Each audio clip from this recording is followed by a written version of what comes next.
We just finished the production meeting and we're travelling to the Sun Plaza in Tokyo in the same luxury people van that had brought us from the station. The vicar still appeared somewhat disturbed by what Breemore had said about televising the concert. "Do you know how easy it would be to sabotage a concert?" he asked. "Let us take one small component, the guitarist's rig for example. During the set, he uses some 30 or 40 sounds which he will record by pushing on a foot pedal. It would be a simple matter for someone, even with your lack of intelligence, to go to his rig before the concert and alter any one of those sounds. That would be quite sufficient to ruin a song." So, what can you do to prevent it? I asked. "In the case of all the digital information, I have that in hand," he said, leaning back on his seat, regaining his composure. "Hawk has arranged for everyone to store their sound onto a computer disk. Before the show, we will go round the equipment racks and load the sound back in again. That way, if anyone has tampered with them in advance, we will have corrected them.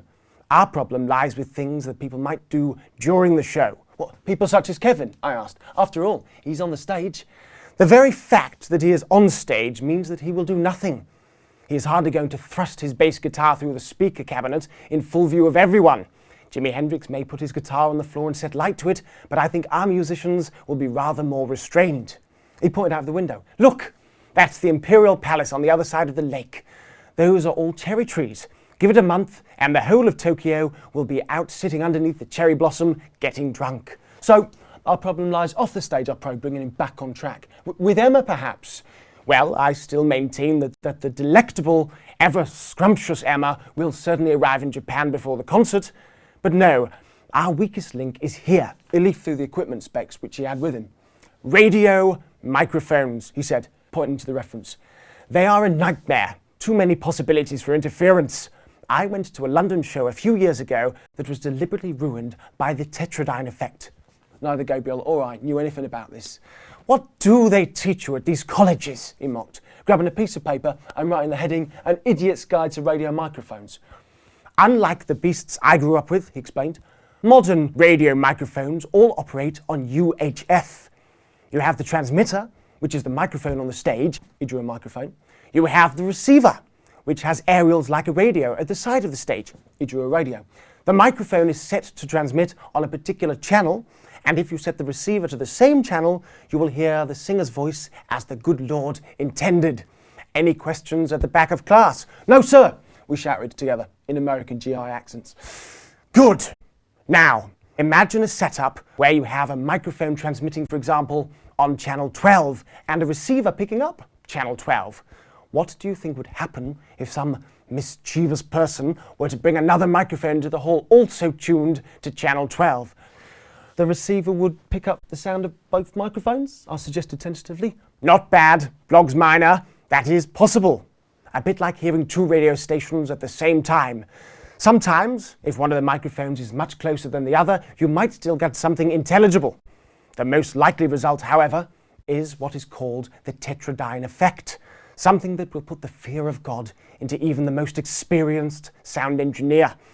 It is as near to the sound of complete chaos as you would ever wish to hear, something like BBC World Service in Outer Mongolia."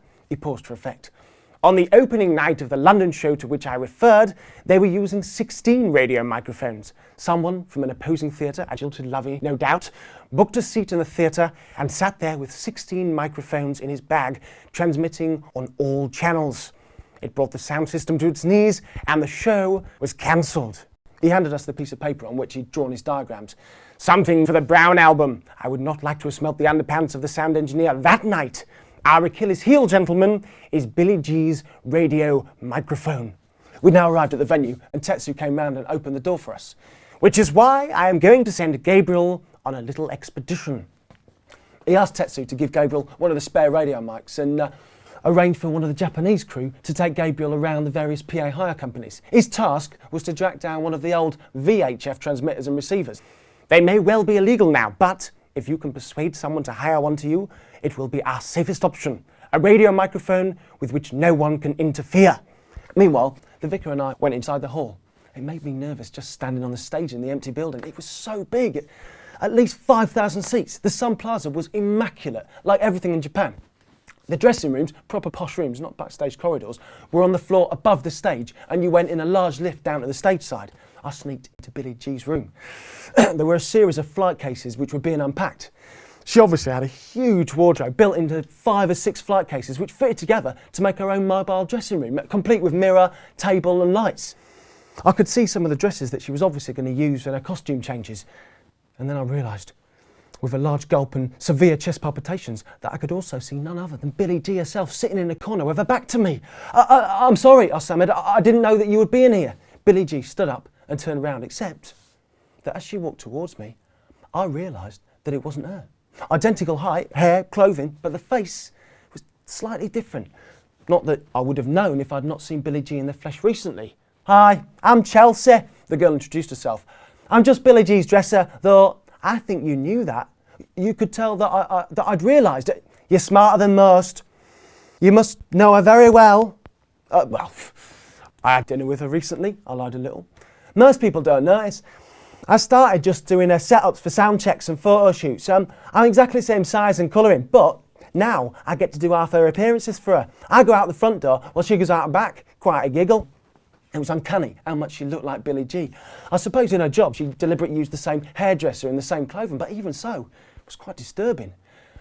Perhaps we could meet up later tonight and do a home video, I suggested. Could be very lucrative, something like the one that Pamela Anderson and Tom Lee did, except that it would be me and Billie G rather than, or should I say, me and Chelsea. She reminded me, Chelsea, I said.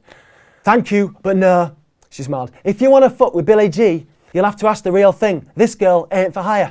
Damn, I said jokingly, clicking my fingers. Worth a try? She smiled and went back to her work. And so must I.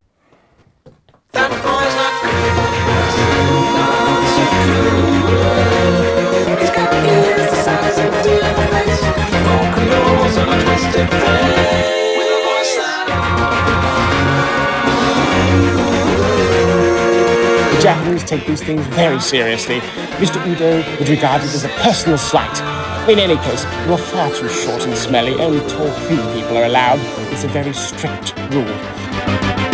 Sometimes when you are looking for something, it is best to close your eyes and find it in your head. Hours and hours spent rushing in ever-decreasing circles when all you had to do was look inside.